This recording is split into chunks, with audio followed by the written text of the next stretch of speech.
Զաբանեք իմպիչմենտի հարցում այս փուլում դուք եւ պատին ՈՒՆԵՄ-ը միասնական եք թե չէ, քանի որ երեկվա այդպես ասած բանակցություններից հետո կարծես կարծիքների բախում է ամբողջ Facebook-ում եւ այլն եւ Աննա Մկրտչյանն ասում է, որ պետք է կոնկրետ ձևաթղթի ստորագրությունները դրվեին, այլ ոչ հրապարակեին իրենց ստորագրությունները։ Նախ ես ուզում հասկանամ իմպիչմենտի գործընթացի այսպես կոչված նախաձեռնողները ովքեր էին, եթե դա Արթուն բայց դեռ չեմ վեր կացել, ես 5 րոպե էլ պարկեմ, եթե այդ կազմակերպությունն է, թող այդ կազմակերպությունը խոսա, եթե հանրապետականներն են, դեպքում մի քիչ անհասկանալի է, ինչի սկզբից հենց իրանք չէին հանդես գալ։ Գիտեք, հարց են առաջանում։ Մենք իմպիչմենտի մասին մեր կարծիքը հայտնել էինք դեռևս ամիս ու կես առաջ, որն են մեր պայմանները, մենք չենք շեղվում մեր հայտարարած նպատակից, դա վերահաստատել էր նաև խմբակցության ղեկավարը 2 օր առաջ տարածած իր հայտարարության մեջ, մեր խմբակցության պատգամավորներն են հստակ նշել, դա իրականությունն է, իմ մոտ այն տպավորությունն է, որ նախաձեռնողները կամ նախաձեռնողներին հետո աջակցողների այլ նպատակ ունեն եւ եթե իրանք իրոք շահագրգռված լինեին, որ այդ հարցը մտներ օրակարգ, իրանք առնվազն արդեն աշխատանքներ տարած կլինեին, նրանց հետո առանց ՈՒՆՔՎ-ների հնարավոր չէ այդ հարցը կարգավորել, այսինքն թվում է թե 8 հոգի արդեն ստորագրել են, 28 հոգին են պակաս հենց ստորագրել, իրենք վազելով կմտցնեն ազգային ժողով եւ 72 ժամ հետո կունենանք նոր վարչապետ։ Իրենք տպագրել են թուղթ, որտեղ կա 6 ստորագրություն, մենք տպագրել ենք թուղթ, որտեղ կա 28 ստորագրություն եւ հայտարարել ենք, որ այդ 28 ստորագրությունը կան պատրաստ են 36 ստորագրություն պետք է ապահովում։ Պարոն Խաչատրյան, այսինքն ձեր պայմանը ապահովել 2 պատգամավորի ստորագրություն։ Հենց այդ երկուսը լինի, դուք արդեն այդ նայեք, պայման նախ կա օրենսդրության պահանջ, դա մեր պահանջը չի, երկրորդը փողոցային պայքարը անհրաժեշտ է, առանց փողոցային պայքարի հնարավոր չի լինի բեկել այն 20 հոգում կամ ապահովել 54 ձայն, որպեսզի Նիկոլ Փաշինյանին անվստահություն հայտնվի, հասկանում, պետք է Նիկոլ Փաշինյանին անվստահություն հայտնվի, հետո նոր վարչապետ ընտրվի։ Դա անհրաժեշտ եւ բավարար պայման է։ Հիմա 6 հոգի ստորագրել ենք, բայց ուրիշ բլանկ եղել, դա բլանկը թող լինի, տեսնենք այդ 8 հոգին կան չկա։ Եմ ասում, այն տպավորությունն է փորձում ստեղծել, որ հեսա այն 8 հոգին արդեն ստորագրել են, այն մնացած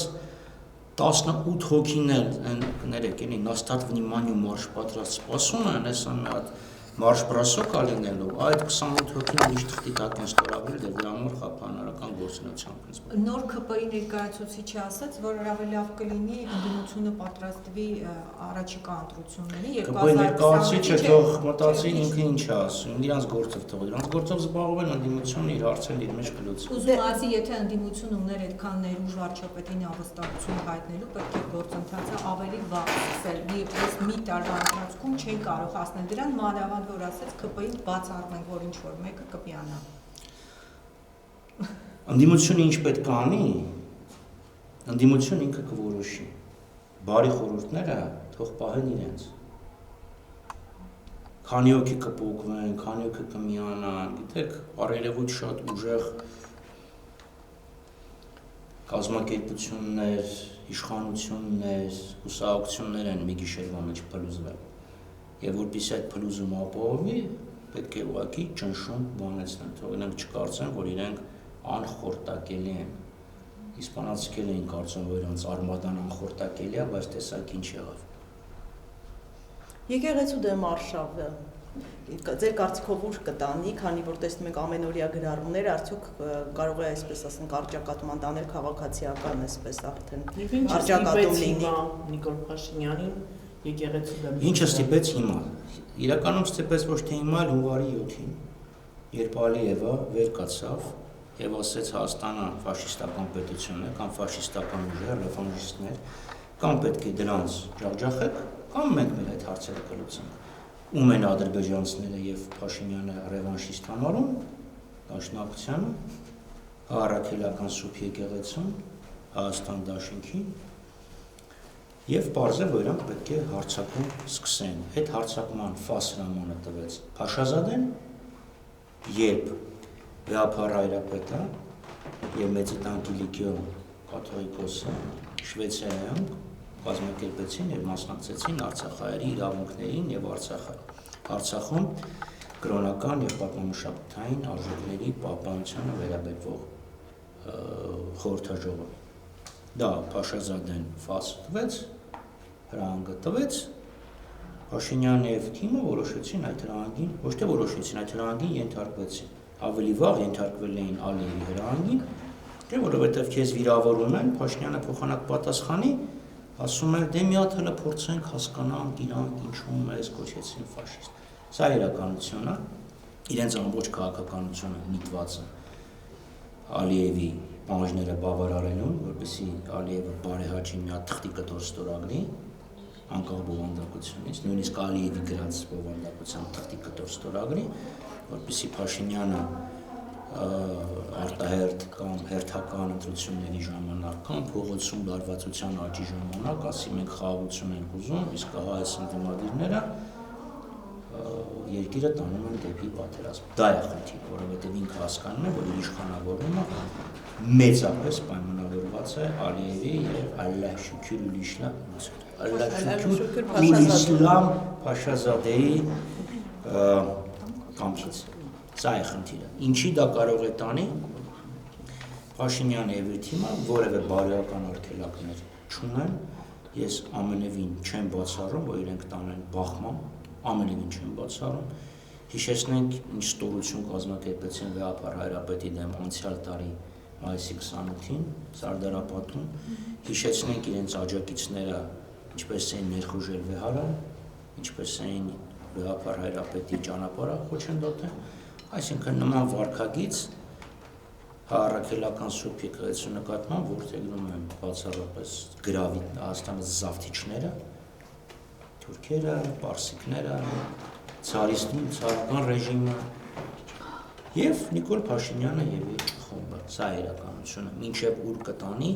կրկնում եմ, որևէ բան չեմ բացառում, այդ մարդիկ բարոյական արգելակներ չունեն, ոչ մի խնդիր չունեն, իրանք պատրաստ են ջախջախել ցանկացած կառույց, միայն թե պահեն իրենց իշխանությունը։ Դա է իրականությունը։ Պարոն Խաչատրյան, արտահերթ կամ ընտրություններն էլ հերթական սարերի հետևում չեն, Հայաստան խմբակցությունը պատրաստվում է եւ ինչ որ փոփոխություններ եւ այլն նման քննարկումներ կան, որ կարող են լինել կազմում եւ այլն, արդեն սկսել եք այսպես ասած։ Ուղիղ տվեք ձեր հարցը, ուղիղ տվեք։ Այո, ուղիղ տված հարցին պատասխանում եմ, թե դաշնակցության։ Հայաստան խմբակցությունը երկու քաղաքական ուժի բաղկացած դաշինք է։ Երկու քաղաքական ուժերի գոնե դաշնակցության մասով ասեմ, դաշնակցության մասնակցության ձևաչափը եւ մասնակցության թե չմասնակցել որոշում է ՕԻԴ Հայաստանի Գերագույն ժողովը անցյալ տարի ներողություն 2021 թվականների նախորդ ընտրություններից առաջ դա Գերագույն ժողովի որոշումն էր, Գերագույն մարմնի որոշումը չէր։ Հիմա կանխորոշել ինչ որոշում կընդունի Գերագույն ժողովը, անիմաստ է, մեզ մոտ որոշումները ծնվում են քննարկումների ընթացքում ժողովի ժամանակ, այնպես չի որ Նիկոլ Փաշինյանը ինչ ասեց, հանկարծ բոլոր ԿՊԱ-կանները որոշեցին ստուգել Վեհափառ հայրապետի կուսակրոնությունը։ Հույս ունեմ վաղը չեն ասի, դա ապացուցի, որ դու մուսուլման չես։ Այսինքն դեռ պարզ չի, դաշնակցությունը առանձին կգնա, թե դաշինքով, հա, ճիշտ հասկացանք։ Կրկնում եմ, նման որոշում կայացնելու իրավունք ունի բացառապես ՕԻԴ Հայաստանի Գերագույն ժողովը։ Այդ օրակարգով Գերագույն ժողով դեռևս չի հրավիրվել։ Երբ կհրավիրվի, կարծում եմ ընտրությունների մոտ։ Շնորհակալություն։